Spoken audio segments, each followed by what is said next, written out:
Bienvenue dans Face à l'urgence, l'émission du média qui invite les représentants politiques à parler d'écologie et du climat. Alors que le 28 février, le GIEC publiait un nouveau rapport, celui du groupe 2, le sujet n'a toujours pas percé ni dans les médias, ni dans la campagne présidentielle, laissant penser que de nombreux responsables politiques, notamment au pouvoir, n'ont toujours pas compris la gravité et l'urgence dans laquelle nous nous trouvons. Pour en discuter, nous recevons Clémence Guettet de la France Insoumise. Bonjour Clémence Guettet. Bonjour.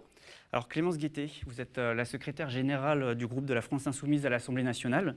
Surtout, vous êtes la coordinatrice, la co-responsable du programme L'Avenir en commun. Vous êtes également candidate pour les prochaines législatives. Vous qui êtes passée durant vos études sur les bancs d'AgroParisTech, vous connaissez bien les problématiques liées à l'écologie et vous avez récemment publié le livret sur les thématiques de la planification écologique. Mais en vrai, des livrets thématiques qui abordent ces questions, vous en avez plusieurs, vous en avez plein sur l'énergie, la mer, l'agriculture, l'outre-mer. C'est quelque chose d'assez transversal chez vous. Et c'est notamment ce qu'on va voir. Vous êtes là pour ça, pour nous expliquer et nous détailler ce programme. Comment allez-vous ? Ça va très bien, on est en campagne. Vous l'avez dit, on a beaucoup de documents, donc on a encore plein de travail parce qu'il y a l'Avenir en commun qui est sorti le 18 novembre dernier, qui résume en 694 mesures les grandes lignes du programme. Et puis il y a tous ces documents complémentaires, donc sur notre plan sur le 100% renouvelable, pour une alimentation de qualité. Il y a plein de sujets qui touchent de près ou de loin à la question écologique. Et puis pour nous, c'est un squelette, c'est-à-dire que c'est aussi une pensée qui innerve l'ensemble du programme, y compris jusque dans la déclinaison de nos mesures sociales. On va y venir, mais alors je parlais en introduction du rapport du GIEC. Oui. J'aurais aussi pu parler des marches pour le climat qui a eu le 12 mars. Des dizaines de milliers de personnes ont manifesté avec le mot d'ordre Look Up, en référence au film succès de Netflix Don't Look Up, qui a tant fait parler en début d'année et qui pointe l'aveuglement des politiques et des journalistes. Pourtant, aujourd'hui, on a l'impression que le sujet ne s'est toujours pas imposé et que, pas forcément que la France Insoumise, mais que vous, la France Insoumise, ainsi que les autres partis de gauche, comme Europe Écologie Les Verts, comme le NPA, par exemple, etc., vous avez échoué finalement à mettre à l'ordre du jour cette question. Je pense qu'il y a une responsabilité qui est quand même, et avant tout celle des gens qui nous dirigent, et notamment depuis 5 ans celle de Macron. Peut-être que dans vos questions, on va revenir sur son bilan précis, mais je pense qu'il était condamné notamment pour inaction climatique. 2 fois pour fondation. Et malgré cela, on n'arrive pas aujourd'hui à... Et malgré ça, on n'arrive pas. Il a été aussi condamné une fois pour non-respect des normes sur la pollution de l'air. Il a un bilan qui est extrêmement lourd. Et puis après, il y a aussi une responsabilité des médias. Donc là, je ne pointe pas le vôtre spécialement, mais c'est 2,7% du temps d'antenne dans cette présidentielle qui est consacré aux questions écologiques. Donc je ne crois pas que la culpabilité ou la responsabilité principale soit la nôtre. Donc je conteste un petit peu cette... Et comment ça se fait qu'aujourd'hui, on n'y arrive pas ? Enfin, je veux dire... On le voit... Mais parce qu'il n'y a aucun intérêt, parce qu'on vit dans un monde qui est dirigé par un système économique qui est celui du capitalisme financiarisé et qu'ils n'ont absolument aucun intérêt à ce qu'il y ait une prise de conscience de l'urgence écologique au sens large, qui pourtant a bien lieu dans la population, mais qui mène à des vraies réponses politiques. Ils ne comptent pas le mettre en œuvre. Donc évidemment, ce n'est pas le sujet qu'ils ressassent à longueur d'intervention. Ils sont plus à l'aise pour parler sécurité, immigration, mettre ce type de thème nauséabond dans le débat public, plutôt que pour dire « regardez notre bilan sur la question écologique et voilà ce qu'on va faire parce que c'est maintenant qu'il faut agir ». Donc non, je ne suis pas d'accord avec vous. Et par ailleurs, vous l'avez dit dans votre introduction, on a beaucoup travaillé sur ces questions-là, notamment avec les associations qui ont la plus grande expertise sur le sujet. On ne prétend pas l'avoir, nous, en notre nom propre. On ne va pas se mentir, Clémence Guettet, c'est vrai, les thématiques de l'écologie, du climat, elles sont au cœur de votre programme de la France Insoumise, et même elles sont présentes tout au long du programme. Et de toute façon, en réalité, il faudrait soit ne pas avoir lu votre programme, soit être de très mauvaise foi pour dire... Le contraire, évidemment, mais reste à déterminer si vos propositions et les solutions que vous avancez sont les bonnes. Mais que s'est-il passé exactement, justement, ces dernières années ? Comment vous en êtes arrivé à structurer votre programme autour de ces enjeux ? Comment vous en êtes arrivé à considérer autant l'écologie dans votre projet ? Votre question est bonne parce que c'est vrai que nous, on vient d'une histoire longue qui est celle de la gauche radicale, qui n'a pas toujours eu conscience de l'impératif climatique et de la centralité de la question écologique. Il n'empêche que à la France Insoumise, ça fait, en reprenant là aussi une histoire plus ou moins longue, ça fait un certain temps qu'on a largement intégré tous ces questionnements. En 2012, Jean-Luc Mélenchon parlait d'écosocialisme. Ça tenait déjà ces deux bouts de la question de la justice sociale avec l'impératif écologique. Aujourd'hui, en 2022, vous dites toujours écosocialiste. On n'utilise plus ce terme exactement, mais je trouve que c'est un concept qui est quand même intéressant, justement pour le fait qu'il combine ces deux notions-là. Pourquoi vous ne l'utilisez plus alors? C'est une évolution sémantique, mais honnêtement, c'est un terme qui est intéressant. Après, il y a d'autres notions qui ont fait éruption dans le débat public. Par exemple, l'écoféminisme, qui est un concept qui n'existait pas non plus à l'époque et qui a son intérêt aujourd'hui pour lier d'autres questions, justement, féminisme, écologie, justice sociale. Qui n'était pas sur le devant de la scène. Ouais, Françoise Daubonne, d'accord, mais en tout cas, ça a été largement popularisé depuis. Et 2017, le programme était déjà quand même très ambitieux sur le plan écologique. J'imagine que vous l'aviez lu ou que vous l'avez lu. Et il est vrai que cette fois-ci, il l'est encore plus parce que Macron nous a fait perdre 5 ans, qu'on ne peut plus attendre et qu'il va falloir... Nous, on parle de bifurcation pour justement dénoter de cette urgence, de cet impératif de changer énormément de choses dans nos modes de production, dans nos modes de consommation. On peut plus se contenter de parler de transition aujourd'hui. Oui, et puis voilà, de petits pas, de petites mesures, des gestes individuels, de tout ce qui nous ont mis aussi dans la tête de responsabilité sur les gens.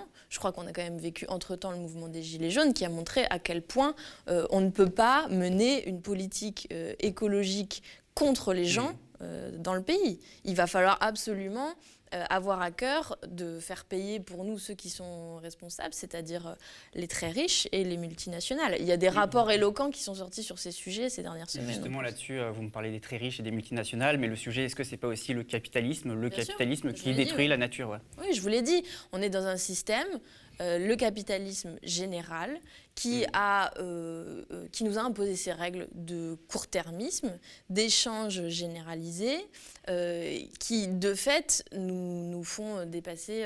le jour du dépassement, je crois qu'en 2021, c'était fin du mois de juillet. Il y a quelques années encore, c'était à la fin de l'année. Donc on sait qu'on dépasse de plus en plus tôt chaque les année. limites planétaires dans la façon dont on consomme et dont on produit. Peut-être qu'on va venir à la règle verte, mais c'est pour ça que la règle verte, c'est au centre du programme. Mais justement, vous écrivez dans votre programme qu'il faut s'adapter au système de la nature. Qu'est-ce que ça signifie? Ça signifie qu'il faut prendre conscience que là, on est entré dans une ère d'incertitude écologique majeure. Et c'est pas se faire peur que dire des choses comme ça. C'est-à-dire qu'on sait que les phénomènes climatiques extrêmes, ils vont se multiplier, ils vont être d'une ampleur de plus en plus grave. On sait qu'on est entré dans la 6e extinction de masse des espèces, du vivant. On sait que la masse des objets produits par les êtres humains va être 3 à 4 fois supérieure à la masse du vivant, je crois que c'est en 2050. Donc là, on est dans une situation dont il faut prendre l'ampleur, voilà, la mesure, la gravité. Et par ailleurs, il faut donc, c'est ce que je vous disais, bifurquer. Et nous, le concept de règle verte, donc je le détaille parce que... Oui, parce que c'est l'une de vos mesures phares. Ouais, en fait, vous voulez l'inscrire dans la Constitution. Règle verte dans la Constitution, ça veut dire on ne prélève pas davantage à la nature que ce qu'elle ne peut reconstituer et on ne produit pas davantage de déchets que ce qu'on ne peut absorber, traiter, recycler, etc. C'est un concept qui peut-être peut paraître abstrait, mais qui a des implications sur... Ensuite, l'ensemble du programme et l'ensemble de nos mesures, qui a des implications dans tous les secteurs, transport, agriculture, logement, on va y venir, j'imagine, dans la discussion. Mais voilà, de bifurcation, de grande échelle, et qui se fait avec les gens et pas contre les gens. Justement, par rapport à ça, vous proposez l'harmonie des êtres humains entre eux et avec la nature comme vision du monde. Un écologue, il vous dirait que justement l'humain, il fait partie de la nature. Pourquoi l'en détacher? C'est vrai, c'est assez juste. C'est une référence aussi à une citation qu'on avait trouvée assez belle des travaux du baron d'Holbach. Voilà. Donc on a eu une discussion avec Jean-Luc Mélenchon et on a mis cette formule. C'est vrai que l'humain fait partie du vivant, de la nature. C'est aussi une façon pour nous de mettre l'accent quand même sur l'opération de détachement qui a été faite quand même beaucoup dans la pensée contemporaine, notamment notre traitement vis-à-vis des animaux. Peut-être que là aussi on va y revenir, mais on sort de notre pensée occidentale parce qu'on on sait que les peuples autochtones ont une approche quand même différente. C'est très juste, mais c'est vrai qu'on sort de 2 ans de pandémie qui a été généré par une zoonose. On voit ce qui se passe en ce moment avec la grippe aviaire. On sait qu'on va connaître d'autres pandémies. Ça a quand même largement impacté vraiment profondément nos modes de vie. Et donc, c'est une formule qui vise à remettre dans son ensemble ce détachement qui a été opéré par ailleurs, quoi. Alors, pour entrer dans le vif du sujet de votre programme, de son esprit, de sa logique, vous dites, pour réussir cette bifurcation écologique, il nous faut une stratégie. Cette stratégie, c'est la planification écologique. Avant vous, dans cette émission, dans Face à l'urgence, j'ai reçu des candidats à l'élection présidentielle, notamment Nathalie Arthaud, Philippe Poutou, ou encore Anas Kazib, qui malheureusement n'a pas eu les parrainages. On a discuté de la planification. Les trois m'ont répété une chose, qu'on ne pouvait pas aborder ce sujet sans parler de la propriété privée. Sinon, on sera toujours confronté à ces mêmes intérêts privés. On ne peut pas planifier à la place de Total ou de Lafarge. Alors je vous pose la question. Comment peut-on assurer le contrôle public? Comment peut-on planifier sans socialiser l'économie et sans exproprier? Ce sera nécessaire pour une partie. C'est d'ailleurs pour ça que nous, on propose la création de pôles publics sur un certain nombre de sujets, notamment le sujet de l'énergie. Mais quand on voit que Macron a fait tout l'inverse. Il y aura aussi des droits de réquisition. Il y aura aussi, par exemple, on va peut-être parler de la forêt. Mais de fait, oui, il va falloir jouer sur la propriété privée. Philippe Poutou, quand il était face à moi, il me dit, vous le connaissez bien d'ailleurs, puisque vous avez mené campagne avec lui lors des régionales, il me disait sur ce plateau, celui qui possède a le pouvoir, et c'est donc celui qui possède qui a le pouvoir de planifier l'économie. Vous êtes d'accord avec cette phrase? Oui, en partie. Après, je ne suis pas là pour... Je vais vous parler de notre programme et pas celui du NPA, si vous le permettez. Parce que ce que je veux dire, c'est que peut-être que lui... Mais je vais juste finir mon idée, parce que sinon, je n'y arriverai pas.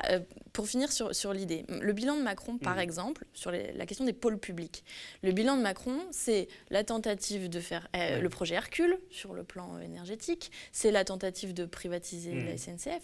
Donc, de fait, évidemment, il va falloir revenir sur tout ça et pouvoir maîtriser collectivement et démocratiquement, et donc par une possession de l'État pour ce qui est des grands chantiers à mettre en œuvre, ces pôles publics sur le transport. Si on veut faire du fret, si on veut en finir avec le tout routier, de fait, il va falloir posséder la SNCF en entier, pouvoir agir sur cette question du fret et du transport individuel de personnes. Il en est de même pour la question énergétique.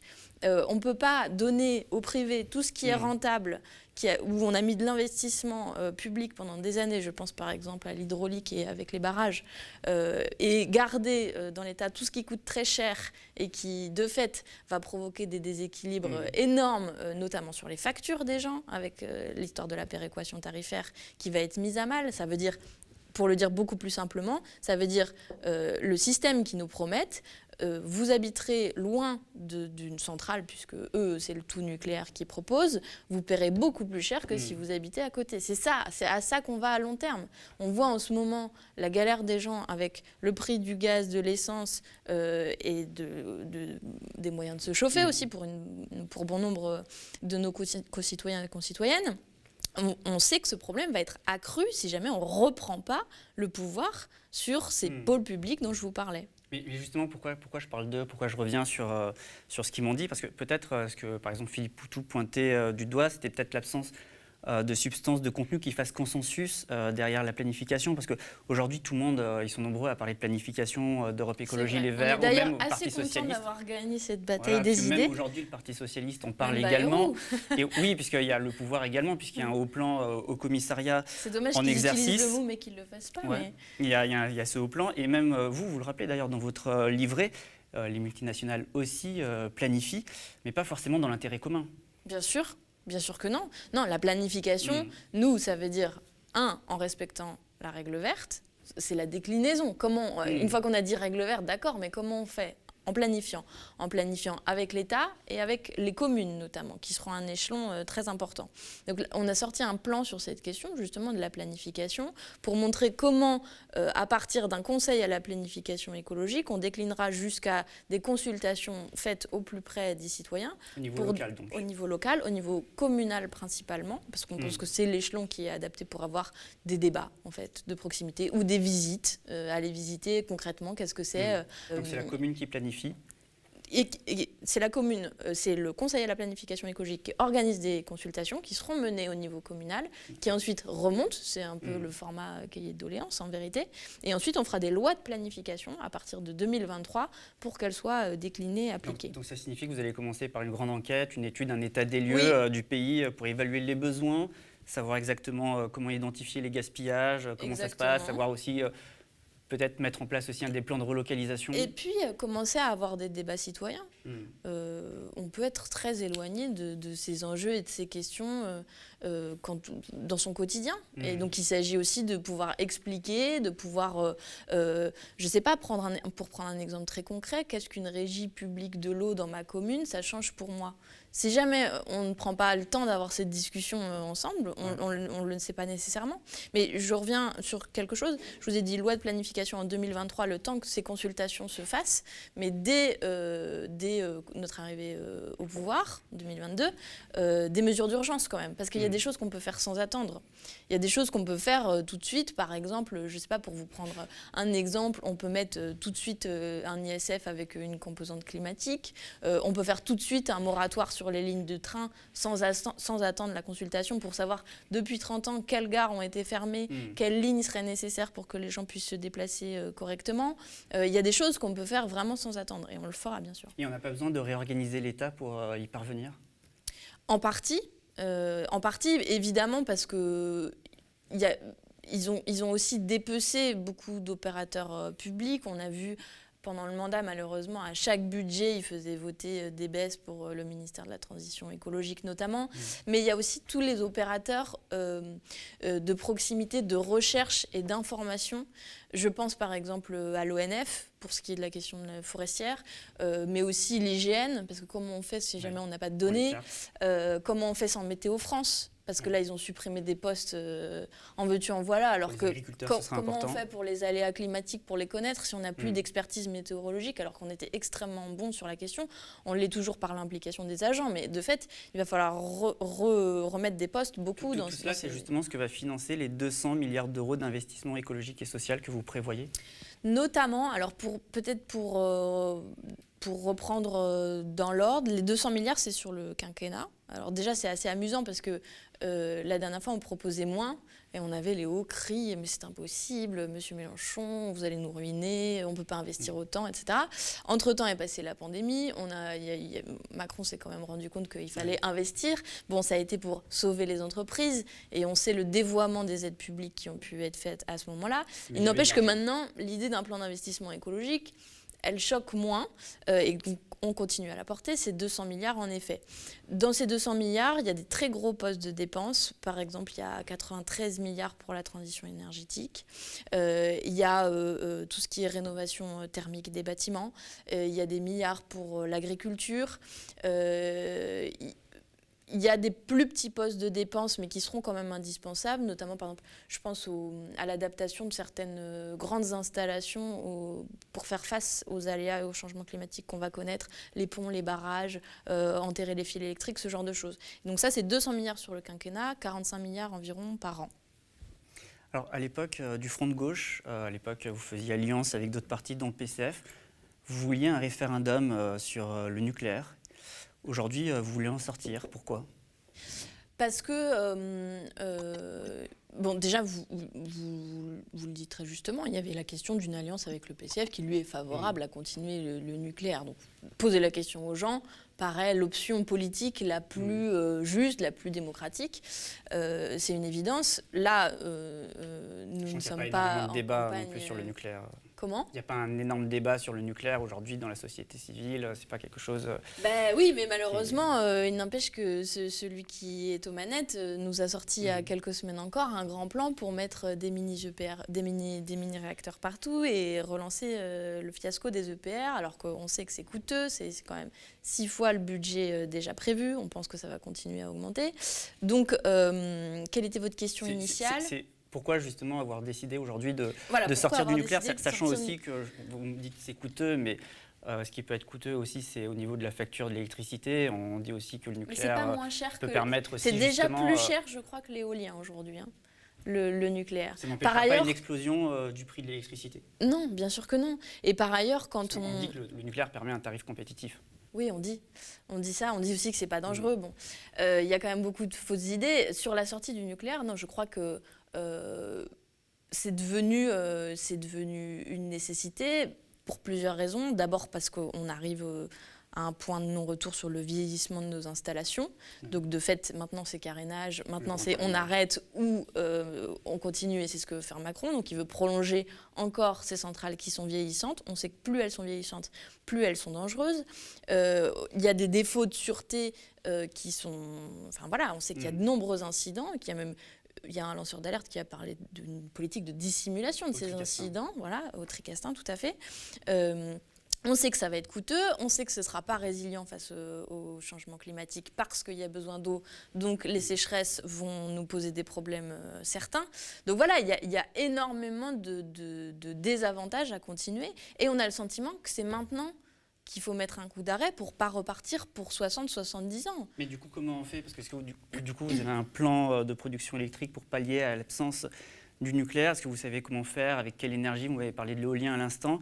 Est-ce que vous avez mesuré également la production nécessaire qu'il faudrait demain pour remplacer le nucléaire? Alors, c'est ce que je vous disais tout à l'heure, on travaille beaucoup avec les associations, on n'a pas la prétention nous-mêmes de savoir faire ça, et puis par ailleurs, une fois qu'on aura les outils de l'État et du gouvernement, ça nous permettra d'affiner ça. Il y a plusieurs scénarios qu'on a retenus, nous, pour se baser, pour faire nos propositions, négawatts, et le seul scénario de RTE qui était favorable à la sortie du nucléaire, je crois que c'était le 6e, le dernier, qui n'a d'ailleurs pas été beaucoup présenté contrairement aux autres. RTE qui est donc une agence de l'État qui dit que c'est possible.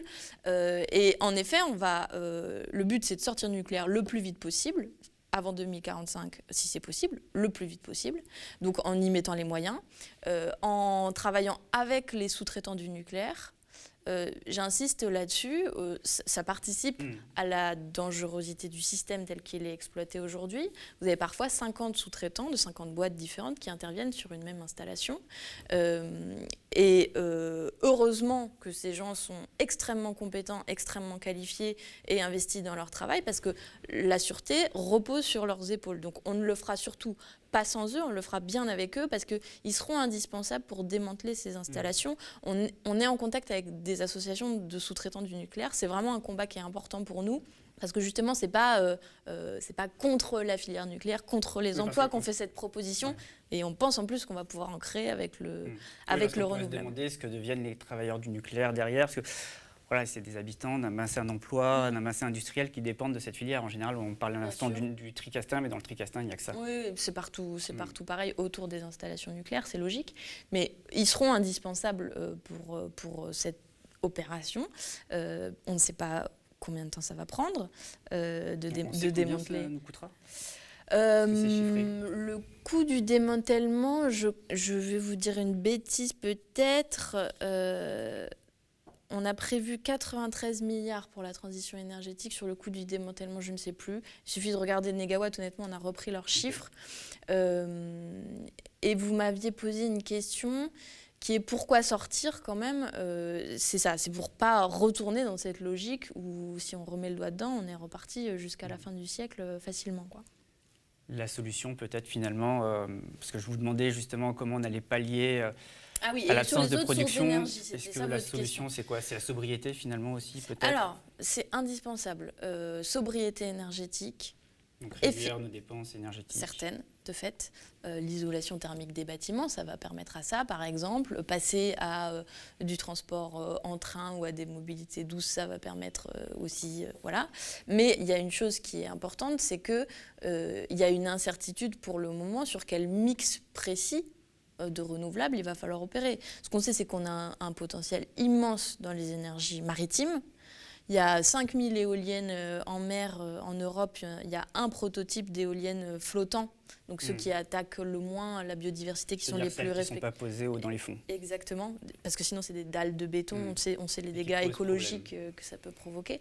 Il y en a un prototype que Jean-Luc Mélenchon est allé visiter, donc on sait qu'on a un potentiel énorme là-dessus. D'ailleurs, Macron a fait des annonces récentes, je crois que c'était ce début de semaine, sur l'éolien offshore flottant. Et donc, il y aura ça. Évidemment, il y a l'hydraulique. Et puis ensuite, il va falloir regarder les projets éoliens et photovoltaïques sur le territoire. avec les problèmes parfois que ça peut poser en termes de conflits d'usage ou de voisinage pour les gens. Et c'est là que je vous reparle des consultations citoyennes, parce qu'il va falloir en discuter de où on met ces installations. Donc on sait qu'on a quand même un Sachant que les éoliennes, potentiel. ça ne fait pas forcément consensus, notamment auprès des pêcheurs. Voilà, c'est ce que c'est exact. Pas que d'ailleurs, hein, sur le territoire, ça ne fait pas consensus non plus. Mais de fait, il va falloir qu'on fasse des choix collectifs. Et entre des mini-réacteurs partout sur le territoire ou éolien, géothermie, éolien offshore, hydraulique, bon, on fera des choix. Voilà. D'ailleurs, c'est un peu étonnant dans l'actualité aujourd'hui, ce sujet de l'énergie, notamment ce sujet du nucléaire, qu'on n'en discute pas plus, notamment avec la guerre en Ukraine, parce que c'est justement en partie un petit peu aussi le sujet aujourd'hui là-bas, les questions d'énergie. Les risques posés notamment par le nucléaire en Ukraine avec la guerre, on pourrait s'attendre à ce que la presse, les candidats s'emparent un peu plus de cette thématique et pourtant non. Nous, on l'a fait, notamment au moment où il y a eu les bombardements sur le site de la centrale. La principale centrale ukrainienne. De la principale centrale. Aujourd'hui sous contrôle russe. Où il y a quand même tout de suite une opération médiatique quand même de démontage de cette dangerosité. Il y a aussi la zone de Tchernobyl qui est passée sous contrôle russe. Tout à fait. Non, mais ça pose des problèmes de sûreté. Ces installations nucléaires civiles, on le sait, c'est un point faible en termes de sûreté sur le territoire. Enfin, je veux dire, c'est-à-dire on a envie de cacher un petit peu la poussière sous le tapis. Le nucléaire, c'est un petit peu ça, ce sujet qui nous dérange et dont on n'a pas envie de parler du tout. Quoi. Vu que c'est ce qu'ils nous proposent, d'en mettre partout, je comprends que ça les dérange en effet. Mais c'est vrai que nous, on a réagi et on a pointé ce danger. L'autre sujet que pose cette guerre, c'est celui de notre agriculture. On dit de l'Ukraine que c'est le grenier à blé de l'Europe, qui a un risque de pénurie. Et donc face à ça, on nous ressort les ficelles de l'agriculture industrielle intensive. Vous dites au contraire, ce qu'il nous faut, c'est une agriculture écologique et paysanne. Donc demain, si vous êtes au pouvoir, vous menez une réforme agraire. Oui, une réforme agraire d'ampleur, avec énormément de création d'emplois. Il y a beaucoup de sujets dès lors qu'on se met à parler agriculture. Il y a un premier sujet quand même qui est celui des conditions de travail et d'existence de nos paysans et paysannes aujourd'hui. Une des professions avec le plus de suicides. Une des professions avec le plus de suicides, une des professions avec des bas revenus extrêmes. Nous, on dira aussi plus une retraite en dessous du SMIC pour les paysans, mais des prix planchers pour qu'ils soient rémunérés justement pour les produits qu'ils mettent en circulation et notamment pour contrôler la grande distribution, les marges qu'elle peut se faire et ce qu'elle paye aux paysans paysannes, qui est aujourd'hui absolument ridicule et ne leur permet pas de bien vivre. On sait que d'ici 10 ans, je crois que c'est la moitié de la profession agricole actuelle qui sera partie à la retraite. Donc il va y avoir une reconversion. Pour préparer la relève. Exactement. Et donc il va falloir investir dans les formations. Aujourd'hui, les formations, notamment à la bio sur le territoire, c'est quasiment rien. C'est-à-dire que c'est le parcours du combattant pour pouvoir y accéder, notamment sur certaines spécialités, l'arboriculture par exemple, mais d'autres. Donc il va falloir réinvestir énormément dans les organismes de formation. Pour ça, il va falloir aussi quand même éloigner les lobbies agricoles des organismes de formation, parce que aujourd'hui, les contrôles quand même... On connaît le poids de la FNSE. Exactement. Aujourd'hui, c'est un contrôle très très fort. Créer des emplois, nous on vise au minimum 300 000 emplois agricoles. Et puis, justement, de quelle sorte ces 300 000 emplois, ils iront où exactement ? Alors ça, il va falloir qu'on le fasse, mais ce sera sur tout le territoire. Je crois qu'aujourd'hui, selon les bassins de vie, c'est entre 2 et 5% de ce qui est produit localement, qui est consommé localement. Donc vous êtes agriculteur, vous produisez quasiment rien pour vos voisins. Les paysans paysannes, ils ne demandent rien de mieux que de nourrir leur coin, en fait, finalement. Et c'est pour ça qu'ils ont fait ce métier-là. Donc, on va relocaliser. Donc, il en faudra absolument partout et dans toutes les spécialités, avec évidemment un objectif du bio, de la bio, pardon, pour que ce qu'on mange ensuite, et c'est pour ça qu'on a d'ailleurs fait un plan alimentation et non pas agriculture, pour remettre la focale sur la destination de ce qui est produit aujourd'hui. Oui, parce que pour produire autrement, pour produire bio, pour produire local, etc., en fait, il faut plus de travailleurs dans les champs, dans les cultures. Et puis moi, j'ai fait beaucoup de débats où on me dit des choses aussi absurdes, que vous voulez revenir au temps de nos grands-parents, que tout le monde se casse le dos, etc. C'est absolument faux. Il suffit d'aller voir aujourd'hui des gens qui ont des plus petites exploitations, parce que de fait, ça va aller aussi avec la fin de ces grandes exploitations immenses qu'on connaît, beaucoup en céréales notamment destinées à l'exportation. Donc, on va voir le type d'exploitation, la taille des exploitations et les activités, la façon dont on les réalise. Il faudra aussi réinvestir dans la recherche agronomique, parce que là aussi, ça a été une diminution drastique des moyens. Notamment pour l'agroécologie. Notamment pour l'agroécologie, la permaculture, des modes plus respectueux, ouais. Et la PAC, la politique agricole commune, on en fait quoi ? La PAC, alors c'est un énorme sujet évidemment. On a aussi produit des documents sur notre stratégie face à l'Union européenne parce qu'on sait qu'ils ne vont pas nous laisser faire facilement notre programme, pour le dire simplement. L'idée d'un protectionnisme, ça va à l'encontre des traités de libre-échange. Ce qu'on veut faire sur la politique agricole, vous avez raison de le dire, il y a la PAC qui de fait est formée d'une toute autre logique aujourd'hui. Nous, on prévoit de réorienter le budget de la PAC dès 2023. Les grandes logiques, c'est qu'on baisse drastiquement ce qui est appelé les aides à l'hectare, qui sont en fait des aides distribuées massivement pour tout et n'importe quoi, sans aucun contrôle sur ce à quoi elles servent véritablement. Multiplier par 2, voire par 3 les aides à la bio, mettre des moyens aussi sur ce qui s'appelle la DJA, donc c'est en fait l'aide aux installations pour les jeunes agriculteurs, parce qu'aujourd'hui avec la PAC, je crois que c'est une installation sur 3 seulement qui est accompagnée, aidée, alors que toutes les problématiques se situent dans les premières années, et que vu nous ce qu'on propose, de fait il y a un gros enjeu sur ces premières années-là, sur l'accès au foncier, sur la formation, je le disais, donc augmenter largement l'aide aux jeunes agriculteurs, agricultrices qui vont s'installer. Parce que le modèle de la PAC, c'est vraiment soutenir les plus gros. Là, aujourd'hui, on est dans une logique totalement inversée. Sachant que pour que les gens se représentent aussi, c'est je crois, plus de 10 milliards ce budget. Ça fait 30 000 € en moyenne par agriculteur ou agricultrice, sauf que c'est capté par les gros aujourd'hui. C'est comme dans le reste du système capitaliste, parce que c'est de l'agriculture intensive. Donc revenir sur ce modèle-là et mettre les moyens sur l'aide à la bio, et on pense que c'est possible de le faire. Puis après, il y a aussi tout un tas de financements absurdes, le système des assurances privées qui capte énormément d'argent. Enfin voilà, donc il y a une refonte de la PAC à opérer et on le fera. Ouais. Et justement, pour pouvoir réussir à mettre en place toutes ces politiques, juste avant, je mentionnais l'Ukraine, justement sur l'énergie, l'écologie, l'agriculture. Finalement, on se dit que tout ça c'est lié, que la paix c'est aussi la condition pour mener une politique écologique et ne pas accroître le risque. Je parlais du risque nucléaire, mais aussi du risque alimentaire. Mais on peut parler aussi du risque du coup climatique et écologique. Et quelle est votre question ? Ma question, c'est justement, aujourd'hui, on est dans une situation de conflit et on peut se dire que toutes ces politiques-là, elles vont passer à la trappe. Par l'implication de l'Union européenne, vous voulez dire ?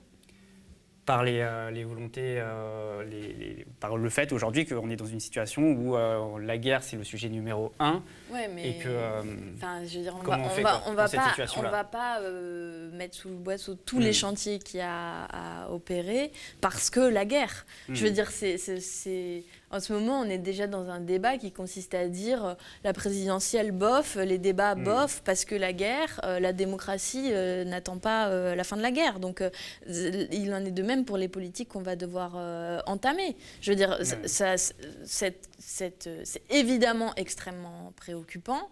De fait, il y a une action géopolitique et notamment diplomatique qui va prendre du temps et sur lesquelles on va devoir s'impliquer beaucoup, notamment au niveau de l'Union européenne.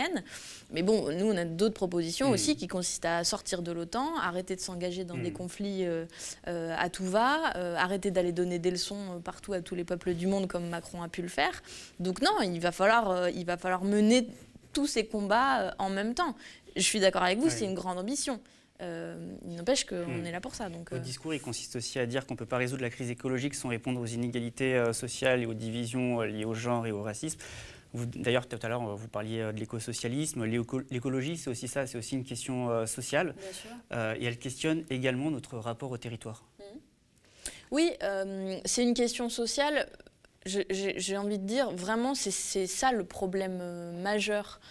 C'est qu'aujourd'hui, il n'y a pas assez de lutte des classes dans le discours écolo. Parce que quand on a vu ce qui s'est passé avec les Gilets jaunes, il y a eu ce projet de réforme de taxes. C'est vraiment le mépris pour ce que les gens sont obligés de subir dans leur quotidien du fait de choix politiques qui ont été effectués. Parce que c'est les services publics toujours plus loin, la dépendance à la voiture, le fait de devoir se surchauffer parce qu'on vit dans une passoire thermique ou dans un logement qui est pas isolé, même s'il n'est pas classé passoire thermique. Et donc, stop, il faut en finir avec cette stigmatisation des individus qui sont en plus toujours ceux qui ont le moins de moyens financiers. Donc une politique écologique juste, c'est une politique qui s'en prend à celles et ceux qui sont les plus responsables. Je vous parlais des multinationales tout à l'heure. Il y a eu ce rapport sur la façon dont les riches investissent leur patrimoine financier et la façon dont ce patrimoine financier est utilisé pour des activités les plus polluantes. Le rapport d'Oxfam.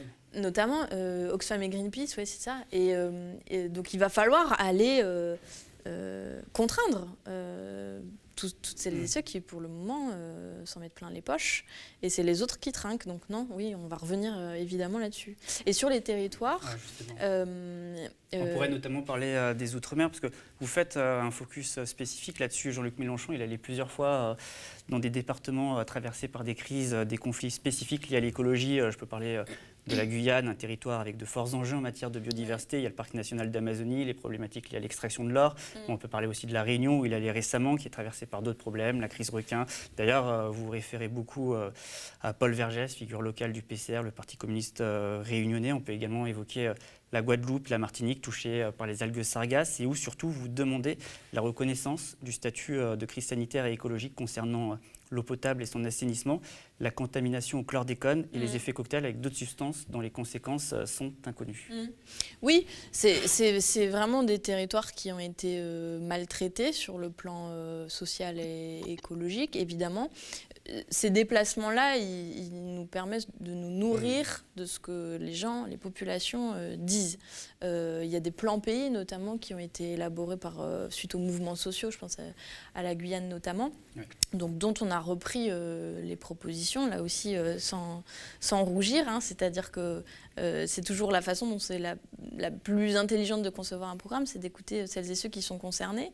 Et donc, en effet, ils ont été concernés par des scandales écologiques majeurs. On a vu, on a un petit peu reparlé du chlordécone, du traumatisme que ça a généré et de la situation sanitaire.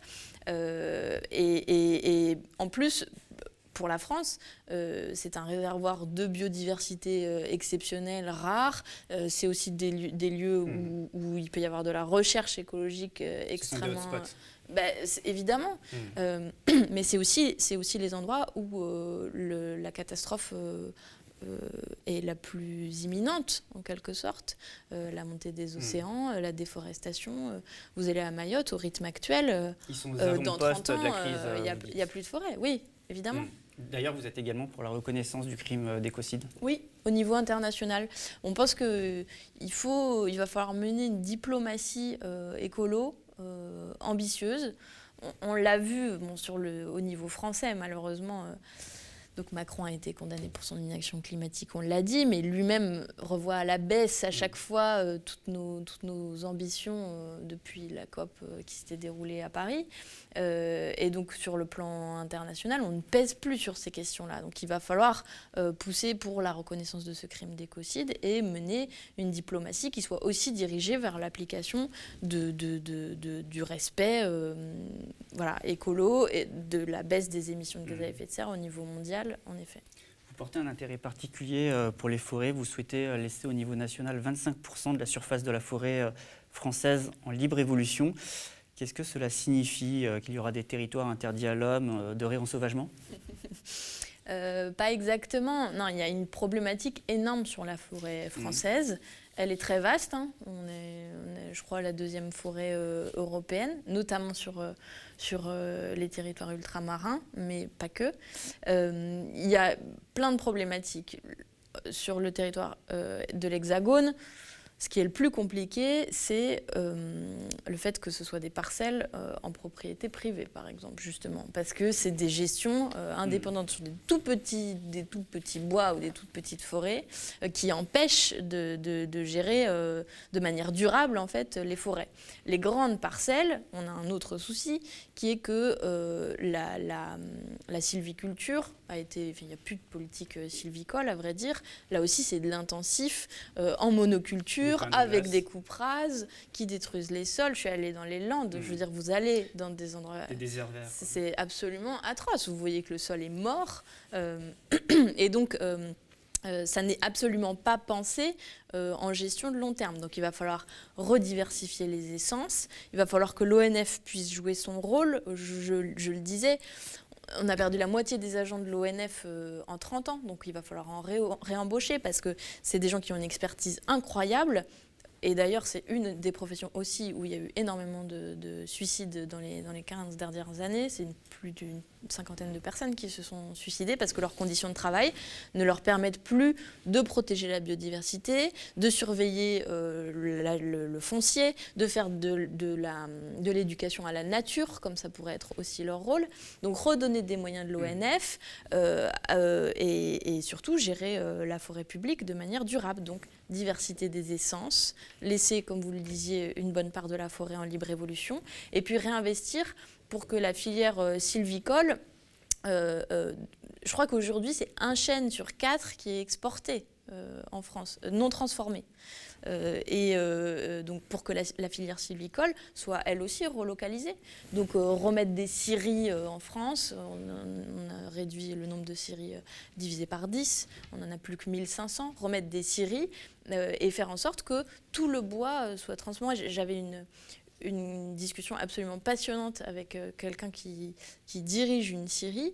On a une perte du bois parce que les usages, la toute petite transformation pour tout utiliser dans nos forêts, c'est complètement passé à la trappe. Vous avez juste de l'intensif, les grumes qui sont traitées et on ne fait plus rien du reste. Une utilisation absolument absurde du bois énergie sur lesquels on va revenir de manière drastique. Donc tout est à faire et là aussi, voilà, on a beaucoup de propositions. Et les parcelles privées, vous les réquisitionnez ? Oui, une bonne partie. Ouais. Alors, quand elles sont laissées à l'abandon, non gérées, mais malheureusement c'est le cas de beaucoup. Pas toutes évidemment, on va pas... Vous voulez aussi sanctuariser les écosystèmes marins, vous parlez même de règles bleues.